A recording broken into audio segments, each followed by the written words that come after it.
Is there time that you've lost that you can't account for since we last spoke?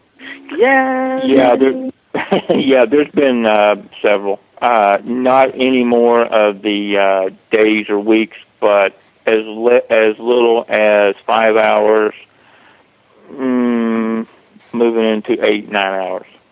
That's something else. At least it's not a huge amount of time. Exactly. Where you could have been whisked off to another country and done something and then come back. Oh yeah, that's true. Wow. Yeah, that would be terrible. Well, and he's also switched personalities, too, in front of me. So technically that's losing time, but I've been able to observe it. Unbelievable. You mentioned at the opening onset about the shoulder implant doing weird things. We had an episode, what's it been, about a month ago now? Yeah. In L.A. when that happened. You go for it. I don't remember too much. Well, I mean, we were meeting with somebody, and I don't know if you're familiar with kinesiology, where you hold your arm straight out, and someone pushes down on your hand. Right. Mm-hmm. To test weakness. Yeah. And at least theoretically, that's how it's supposed to work, unless you're Duncan, in which case the hand doesn't move at all, ever. I mean, we had this guy, he practically was standing on Duncan's hand just to get it to move an inch, and it wouldn't. I mean, and that's a lot of leverage if you're pushing someone's hand down from the outside, so that was kind of funny. But I think what he's referring to is the shoulder, so the shoulder implant kicked in there. I can actually feel the shoulder implant pulse and move when I touch it with my finger. It seems to respond in that sort of way. Almost like it's alive. It's really strange. Now, what kind of size are these implants? Are they small or? Yeah. It was just, smaller than my fingertip, it felt like. But the other thing is, it felt like it was changing shape as well when it was moving. Like, almost like it had tendrils or something coming out of it, and it was sort of sliding along underneath the skin. So it morphs. Yeah, that's kind of creepy, It was a little startling. It was a little startling. Oh, my God, it moved! That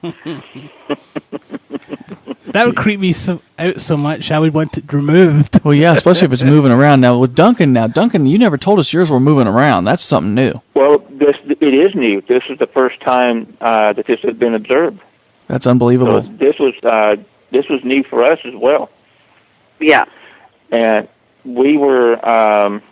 sometime before the L.A. incident, I had gone home, and Axe had met me there because we were going to meet some people there, because a lot of the training that I went through, and I'm sure she did as well, happened in St. Thomas, around some of the Channel Islands or around the main island itself. And I switched there. And it wasn't a lot of fun. And But you weren't there. I wasn't there at all. I mean, I was out of it. But my eye color changed. I changed from being right-handed to left-handed. I mean, it was just... And again, this was one of the best observational cases that we've had of when this takes place. A lot of people have seen me switch personalities when there's, i.e., fight or flight, there's danger, et cetera, that kind of thing. Yeah. And it's a very quick thing. Okay, the switch takes place, the situation is handled, go back. In this case, the switch stayed for a while. Have you managed to get any photographic evidence of your change, like eye color change or... I wish we knew how. I would have. See, the thing is, when it happened, I'm embarrassed to say, I had no idea that he had switched. I had no idea because his alternate personality, the assassin alter, who we call 197, came out.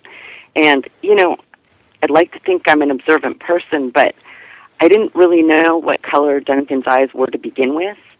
So when I looked at them and they were bright green, all I thought was, man, those eyes are prettier than mine, because I have green eyes too. And so I spent, a good deal of time hanging out with 197, not realizing it was him, not picking up on the left-handedness. He was speaking like Duncan, acting like Duncan, and he meant to do that. So, that's why I didn't whip out the camera and get a good close-up picture of the eyeballs. And I know you've seen this probably. They had that TV show for like one season with Christian Slater.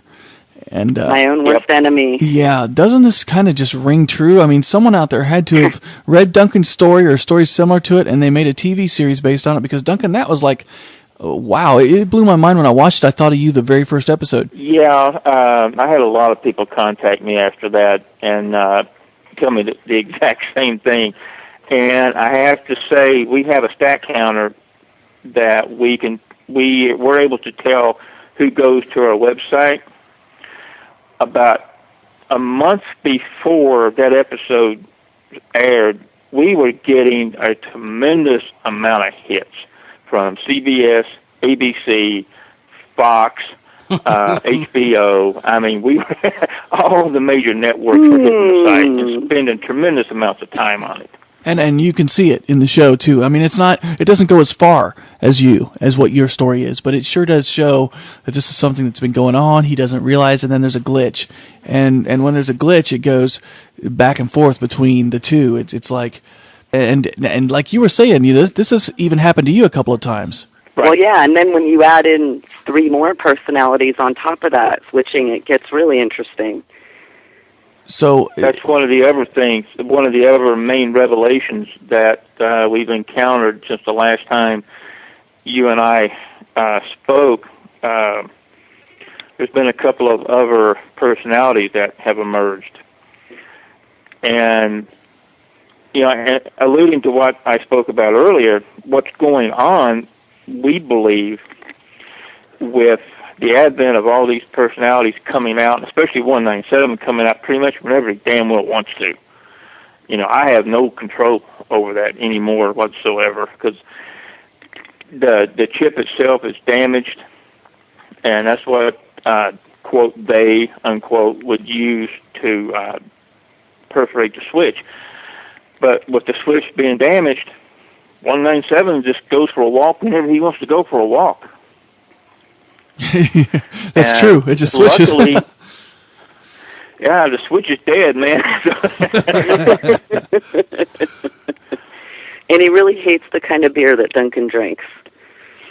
Before this would happen, and Duncan would wake up like hanging out at the Hollywood sign with barely any clothes, just some strange stuff going on, because 197 decided, I'm going to go out and go cruising around. Yeah, that's true, although in one instance, I also started to switch, so we both have missing times. So I think we may set each other off sometimes and have to be kind of careful about that.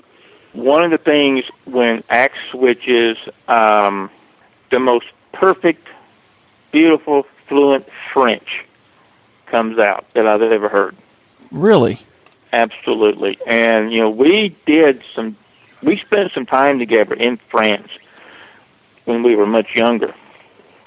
So I'm sure that ties in there somewhere. Well, yeah, I'm sure of it.